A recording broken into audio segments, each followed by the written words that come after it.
Oke, Pak Jamal, ini ada beberapa pertanyaan sebenarnya yang sering masuk. Di eco farming ini kami kan ada beberapa kali ya dikeluarkan dengan kemasan yang berbeda-beda. Ya, ada yang dulu pertama seperti ini, ya. Kemasan masih agak kecil ya. Kemudian ada juga ya ini kemasan ini ya, bentar ya. Nah ini terbitan November, di terbitan November ya. Kemudian ini Maret. Ya. Ini sekilas sama, tapi mungkin isinya beda keluaran gitu ya. Nah, pas waktu kita buka ada beberapa yang mendapatkan itu, nah berupa seperti ini, Pak Jamal. Ada yang keluar apa namanya ini, warna putih ya. Keluar apa nah istilahnya, cendawan atau apa ya? Berwarna putih. Ada yang di sini agak coklat gitu ya. Kemudian bahkan ada yang mengalami mungkin sudah sampai hitam gitu ya, hitam kali ya ini. Nah, kira-kira bagaimana nih penjelasan tentang terkait ini? Baik, ini kalau kita lihat visual ya. Nah, ini visualnya agak bervariasi ya. Ada yang warna putih seperti ini. Nah, tetapi kalau teman-teman tidak bisa membedakan, yang paling gampang sebenarnya kalau dari hasil pengamatan yang saya lakukan dengan pupuk eco farming ini, itu lebih mudah adalah coba dibuka dan cium. Kalau misalnya bau aslinya masih nampak ya, masih terasa ya, maka itu artinya bahwa ini mikroba yang positifnya masih sangat efektif. Kalau ini masih bau ya? Ini masih nampak ya? Nah, coba bau kayak ramuan gitu. Ya. Nah, sekarang kita bandingkan dengan yang ini ya. Ini warnanya kayak hitam, ya sudah campur hitam. Plat hitam, kayak gula merah ini ya. Nah, coba dicium. Saya yakin baunya pun akan terasa beda. Sudah mulai kayak apa ya? Sudah mulai agak kurang sedap. Kurang sedap. Hampir mirip terasi gitu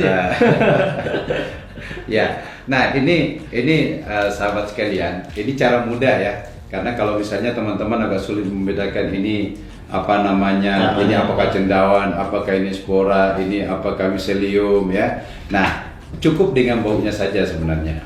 Nah, kalau yang masih baunya agak seperti kayak jamu-jamuan ya, itu artinya masih bau aslinya, berarti mikroba masih sangat positif, masih aktif. Karena salah satu ciri dari adanya patogen yang masuk adalah dia mampu merubah bau sekalipun. Ya, patogen itu artinya bakteri negatif yang. Oh, jadi kalau yang baunya sudah berubah tadi, itu indikasinya ada patogen? Indikasinya patogen. Nah, sekarang pertanyaannya, apakah yang patogen itu masih bisa nggak kita gunakan?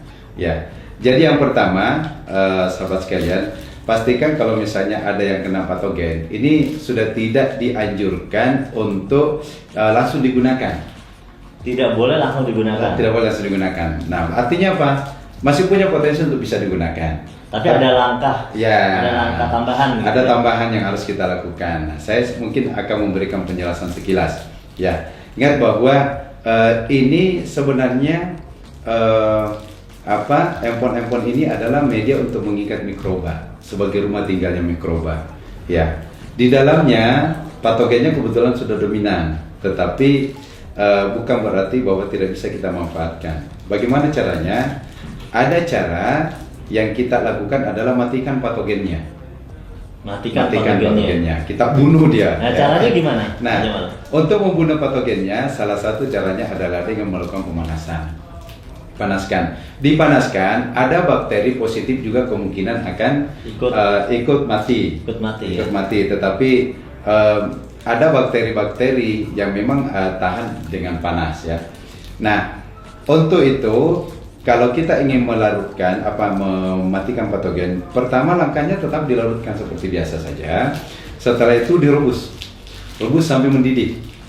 Nah, setelah selesai mendidih, kemudian dinginkan kembali, lalu kemudian ambil yang masih bagus. Setelah dingin ya? Setelah dingin, ambil yang masih bagus, lalu kemudian tidak perlu banyak ya, masukkan ya mungkin ke sekitar 1-2 gram saja, karena dalam 1 gram ini mikrobanya macam-macam, ada yang kurang lebih sampai 5 miliar per gram. Ya. 1 gram. Nah, jadi kita campurkan, nah mikroba inilah yang kemudian akan mengkondisikan kembali bakteri-bakteri tersebut akan Itu berarti dibiarkan ya? Iya. Perlu nggak ditambahkan yang lainnya lagi selain ditambahkan pupuk baru? Ya, jadi selain pupuk baru, ini berlaku dia sistem dengan cara fermentasi. Oh, difermentasi. Difermentasi, ya. Khusus untuk yang kita matikan patogennya, karena potensi mikroba yang tadi 150 miliar itu sebagian besar kemungkinan juga akan ikut mati. Berarti bisa ditambahkan molasses. Ya, atau molasses, air. ya. Untuk air tebu, molasses dan lainnya kita hanya rekomendasikan maksimal 50 mili saja. 50 mililiter. Atau kalau misalnya teman-teman pakai ini ya, pakai itu nah cukup satu gini saja, sepenuh ini molassesnya ya. Ini takarannya kurang lebih 50 mili. Nah, jadi cukup ini saja di air gula atau air tetes tebu. Tetes tebunya tidak langsung 50 mili diisi sampai penuh, karena tetes tebu ini kan dalam kondisi padat ya. Jadi dia diencerkan dulu, mungkin dia hanya menggunakan kurang lebih sekitar ya mungkin sepertiganya inilah. Kalau tetes tebu. Tetes tebu itu padat? Padat, kental sekali. Oh, kental gitu ya. Sangat kental sekali. Beda sama air tebu? Beda. Kalau air tebu bisa juga? Kalau air tebu langsung 50 mili. Oh. Air tebu, air perasan tebu ya. Jadi kalau tetes tebu itu gambarannya kayak kecap tapi yang sangat kental. Sama molasses tadi beda lagi? Molasses dengan tetes ini satu benda tapi bahasa yang berbeda. Oh, sebenarnya tetes tebu itu molasses tadi. Molasses, iya, betul. Bahasa yang berbeda ya. Iya, jadi, bahasa yang berbeda. Khawatir nanti teman-teman bingung, ini ada tetes tebu, ternyata tetes tebu yang molasses maksudnya. Istilah yang lain. Kalau di petani kadang menggunakan tetes ya. Tetapi kalau bahasa ilmiah lebih dikenal adalah molasses. Mungkin itu Mas Nur terkait dengan kondisi produk. Nah, terus mungkin bisa kita lihat ini ini setelah adanya kasus-kasus semacam ini muncul, kemudian dari tim riset itu menyarankan supaya kita vakum. Nah, dengan vakum ini itu akan meminimalisir potensi masuknya patogen. Kalau ini kan masih terbuka nih. Jadi ini kalau bakteri, wah ini surga banget. Artinya potensi untuk masuknya ini sangat mudah sekali. Iya, artinya kenapa terjadi seperti ini? Karena memang di kemasan yang siang awal ini memang apa ya, belum divakum dulu ya, belum sempurna belum divakum. Nah, kemudian berarti kita sudah mengeluarkan yang terbaru ya sebenarnya, yang sudah divakum ya. Alhamdulillah, ini bisa kita buka yang Maret, Mas Nur. Coba kita lihat. Ya. Kita buka yang terbaru ya.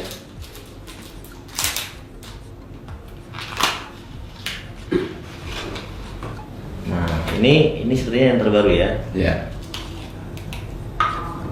Nah, dia udah rapat ini ya, udah di wrapping, di vakum. Nah, coba kita bandingkan ya. Nah, ini dalam kondisi terbuka seperti ini, mikroba masuk. Ya. Nah, bandingkan dengan ini atas bawahnya dalam kondisi rapat sekali. Ya, di sini sudah rapat. Jadi kemudian di wrapping lagi di atasnya ya. Jadi memang potensi bakteri-bakteri yang dari luar masuk itu sudah sangat minim sekali. Ya. Jadi kedap udara. Ya. Yang terpenting adalah kita tahu bahwa meskipun sudah terjadi seperti ini masih bisa digunakan. Masih bisa digunakan dengan langkah tadi ya, dimatikan patogennya. Betul. Ya, kemudian difermentasi. Difermentasi ulang, sudah bisa digunakan lagi. Dengan memberikan tambahan dari eco farming yang masih bagus. Yang masih bagus ya. Karena kita memindahkan mikrobanya ke situ untuk dikembangbiakan. Iya. Nah, kemudian ini kan memang ada beberapa versi ya. Ini juga dulu masih seperti ini. Kita mau coba ya. Boleh. Coba kita buka lah, biar teman-teman tahu. Ini waktu kemasan yang lama ya, yang masih kecil. Wah, ini udah, kalau yang lama udah putih. Iya. Ini kayak keluaran pertama ya dulu. Eco farming keluaran pertama. Yang waktu itu dia Ini seperti ini nih. Nah coba dicium Mas Nur. Oh iya, kita tes ya. Tes. Meskipun dia udah lama, Ya. tapi kalau ternyata baunya masih enak, oke Mas. Masih bau. Ya. Ini tadi ya masih jamu-jamuannya sangat dominan. Setengah-setengah ini. udah sepertinya udah ada. Masih? Masih. Ini masih. Nah, memang ada campuran bau apek ya. Iya. Nah, tapi dia Tapi masih tercium bau masih. bau apa namanya tadi? Jamu-jamuannya masih. Jamu-jamuannya. Ya. Oke Pak Jamal, ini semoga ini dapat menjadi pengetahuan baru buat teman-teman mitra-mitra yang sekarang sedang bergerak di lapangan ya. Jadi supaya jangan sampai produk yang seperti ini dimubazirkan. Iya. Iya, sayang sekali ya. Betul. Jadi ini tetap bisa digunakan, tapi kita tahu bahwa problem ini terjadi karena kemasannya dulu belum divakum. Iya. Ya, dan itu sekarang sudah kita perbaiki, Iya. yaitu dengan divakum, dan insya Allah ini menjadi solusi dan tidak akan cepat muncul cendawannya atau mungkin tidak akan dimasuki oleh patogen gitu ya.